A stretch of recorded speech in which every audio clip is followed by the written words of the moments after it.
Beardy the Clam has asked. Who? Beardy the Clam. Biddy. Beardy. Anyway, Beardy the Clam. Just wondering both of your thoughts on the very strange, paralysed Linda McMahon barking Trish Stratus angles. Seen through the lens of February 2024. Go on, bark! It's very cool. Bark, damn it, bark! I remember all that. Did you say Linda McMahon? Linda McMahon was paralysed, catatonic in a wheelchair. Yeah, at this point. Oh, she wasn't talking. I remember anyway, that. You watched I remember all that. Very famous interaction between Trish Stratus and Vince McMahon, where Vince forces Trish to do his bidding in the middle of the ring. Before we watch the part, it's too long to. Didn't The Rock break that up? That was another part. Okay, if you disregard, let's take your brain right now and I want you to push everything out of it that you've heard about Vince lately. Let's look at him under a new set of eyes. This was back in, I don't know, in the early 20s, I would say. That's early 2000, yeah. And he had Trish Stratus in the ring, and he wanted her to apologize to him for something.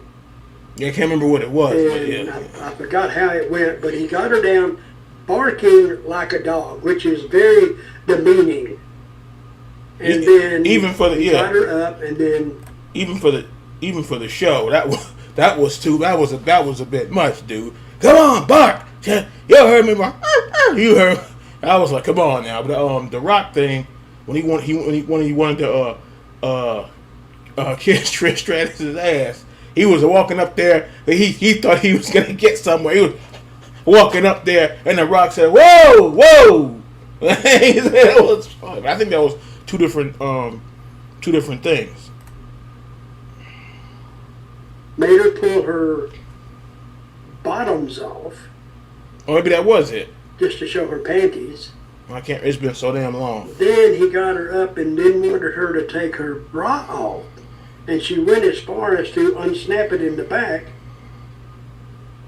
And listen, if you're going to judge Vince on this, you got to judge the crowd too. The crowd was loving it because it painted Vince out. No, it wasn't funny. To be just a no good, sick, even the kiss my ass club. In those that days, wasn't funny. You know, people could say, "Well, he's not really like that." Till we find out, yeah, he's really like that. But if you just watch it and you just disregard everything else, this is the worst time ever to watch this video. Are you going to show any of it? No, it's just too long. Okay.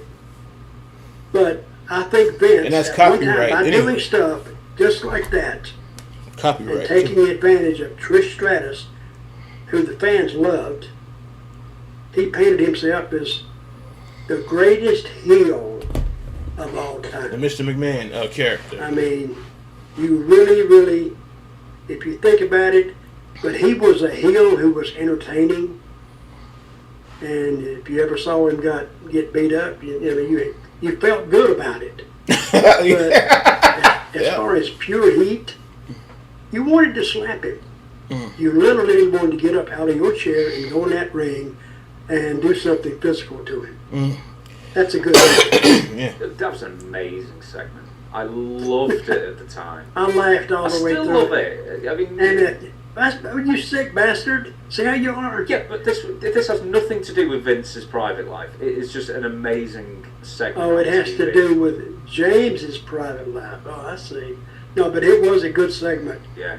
And nobody turned the channel when that was on. Nobody. And I looked at the length of it. It said 13 minutes.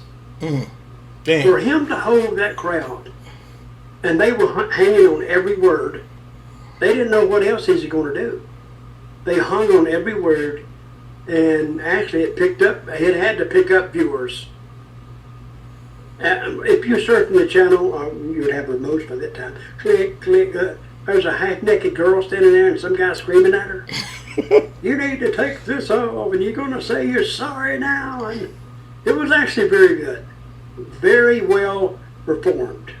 Now, there's one, not with the segment itself, but the follow-up which I know you didn't watch the follow. You didn't watch WrestleMania 17 to prepare for this, but do you remember at the time there was a catatonic Linda McMahon who Vince McMahon was drugging or whatever? It was the most bonkers storyline to get. Oh, that was disgusting. That's the beauty. I don't want to cut off James, but that was funny.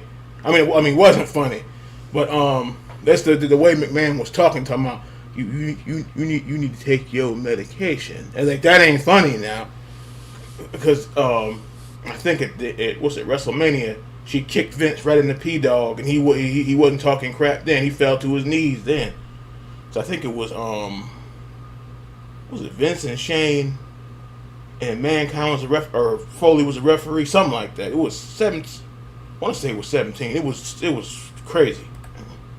In wrestling, you can tell a story behind the story. It was great. It was great. But the one thing that was an issue was that Trish Stratus has to go through all this humiliation on screen. But then she's not the one who gets any measure of revenge on Vince. It's Linda. Mm-hmm. All Trish does is wheel Linda down, and then she stands up from the wheelchair and kicks Vince in the balls, and he loses. Yeah, that's what. The crowd goes crazy. I think it was WrestleMania. It's a great show entirely, and it was a great spectacle, that match as well. But the only thing is that Trish doesn't get a full measure of revenge against Vince in that sense. So there wasn't quite the follow-up.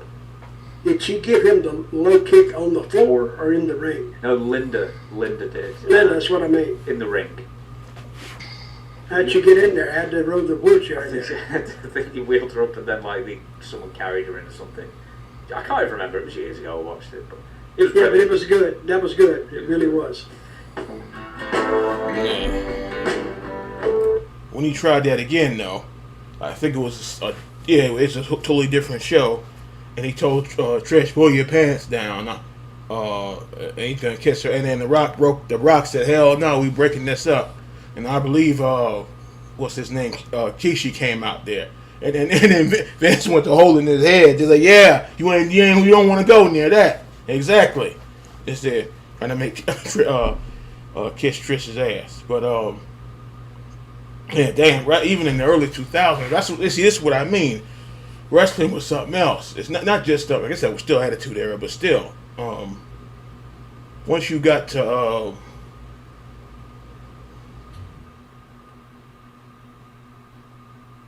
I guess technically Cena era didn't really start till 06. Once you got past 05, it was just like, yeah, because that was moving out of the ruthless aggression era. You're getting into the PG era with the whole what's his name thing happening. So they had changed the company or product.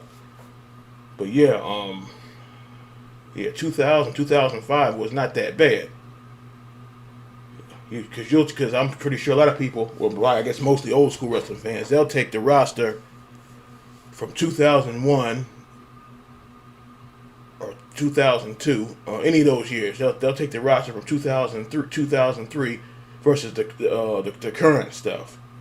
So, yeah. Because it wasn't just, even when Stone Cold was there, it wasn't, if you want to go back to that, it wasn't even predictable then, because Stone Cold wasn't always getting the belt. He was getting screwed out of the damn belt. Every time you turn around, Cena had the belt. And then with the Triple H era, and every time you turn around, Triple H had the damn belt. And yeah, I'm getting hot thinking about the dirty. Anyway, yeah, we used to get into it. Like even old boy with Randy Orton, I think it was Orton or Batista, it screwed Michaels.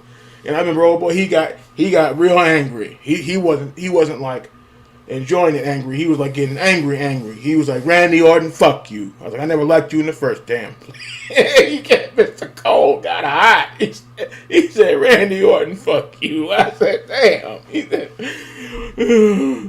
oh, he was getting into it. But yeah, back then, though, yeah, you said, you channel surfing, and even if whether you watching it or you don't, you wasn't getting up to move. You was watching it and didn't want to be bothered. Because that was wrestling back then. Unless your ass is on fire, don't bother me. Watching something.